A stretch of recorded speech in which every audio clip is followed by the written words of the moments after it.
شاء الله هنبدأ النهاردة مع بعض دورة تدريبية في كاميرات المراقبة، وتحديدا في الكاميرات الاي بي.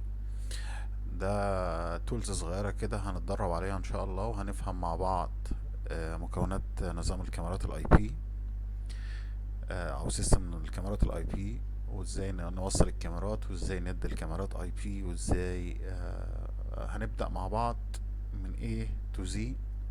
ودي هتكون حلقة تمهيدية بس، او فيديو تمهيدي كده للدورة ان شاء الله. دي التولز اللي هنشتغل عليها طول الدورة ان شاء الله. تمام. التولز دي عبارة عن ايه؟ عبارة عن سوفت وير، ده انا اللي عامله طبعا، ندرب عليه ونشوف كل حاجة ونشغلها ونجربها، ولو عندنا مشاكل بتكتشف لنا طبعا المشاكل اللي احنا مش المشاكل اللي بتظهر معانا. اولا هنتعرف بس مع بعض كده على مكونات اي نظام كاميرات اي بي بيبقى عبارة عن ايه. تمام.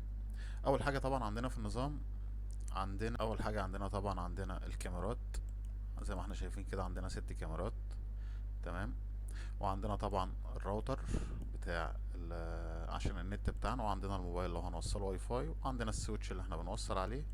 طبعا السويتش بتاعنا هنا 16 بورت، ممكن نعدله زي ما احنا عايزين 24 بورت، والبي يو بتاعنا. تمام. وقدرة السويتش بالواط عشان برضو نعرف احنا مركبين عليه كام كاميرا، ومركبين ويستحمل كام كاميرا على حسب احنا هنعمل ايه. طبعا عندنا دي الكاميرات بتاعتنا، بنقدر من خلال السوفت وير بتاعنا، دي حاجات بسيطة كده اللي هو نغير الاي بي بتاع الكاميرا. تمام. عندنا تاني الريزولوشن بتاع الكاميرا، عايز اختارها 2 ميجا او 4 ميجا او ايا كان. تمام. وبتسجل كام فريم وبتعرض كام فريم. تمام. والتسجيل بتاعنا 265 او 264. تمام. والباور بتاع الكاميرا. تمام.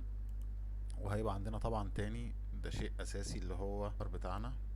تمام. واخد يعني الانفار بتاعنا هنا هنشتغل على 16 او 32، وطبعا هنظبط مع بعض ازاي نختار ده وازاي نختار ده.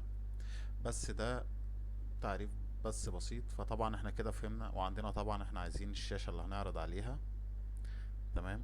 لو عندنا جهاز كمبيوتر على الشبكة برضو هنوصله ازاي ونعرف نشغله ازاي. تمام. وعندنا ايه تاني؟ عندنا المفروض عندنا الشاشة. تمام. الشاشة هنبقى نضيفها برضو معانا. فدي مبدئيا كده مكونات نظام الكاميرات.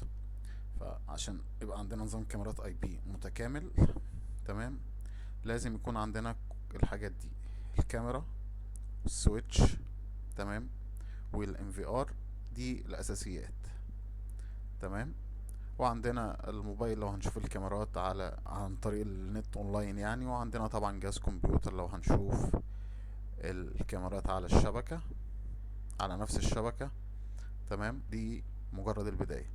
فتابعونا لو وصلت معانا بالفيديو لحد هنا. تابعنا عشان تشوف بقية الفيديوهات اللي جاية، واشترك في القناة. ولو الفيديو عجبك او مهتم بالفيديو ممكن تشيره عشان غيرك يستفاد بيه لو هو مهتم. تحياتي.